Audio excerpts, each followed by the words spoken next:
ఇంటింటా సంక్రాంతి, ఊరంతా సంక్రాంతి. ఏం మాయ చేశాడో, ఏం మంత్రం వేశాడో, బురద నుండి ప్రాణం పుట్టించాడు. మండే ఎండలో కండలు కరిగితే, భూమి గుండెపై కష్టం కారితే, తన బిడ్డలు తిన్నారో లేదో మన కడుపులు నిండాయని మీసం మెలేశాడు. మనసులో పాతని మంటల్లో విసిరేసి, వెచ్చని వెలుగులో మంచి వెతుక్కో.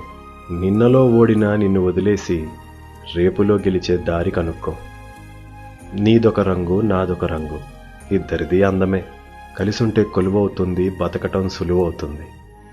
నీదొక ఆట, నాదొక ఆట, ఇద్దరిది నాట్యమే. ఆడించేవాణ్ణి తెలుసుకునే వరకు అందరం బొమ్మలమే.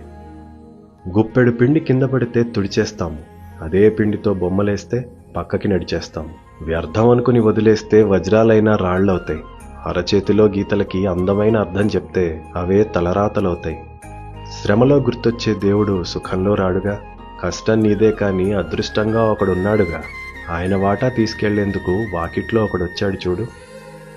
పండిన పంటలు, ఎద్దుల గంటలు, చుక్కల ముగ్గులు, చెక్క భజనలు, భోగి మంటలు, పిండి వంటలు, కడుపు చల్లగా, జేబు నిండుగా, నట్టింట్లో బంధువులు, వాకిట్లో హరికథలు, కోళ్ల పందాలు, గాల్లో పటాలు, భోగిపళ్ళు, బొమ్మరిల్లు, బొమ్మల కొలువులు, అమ్మవారి జాతరలు.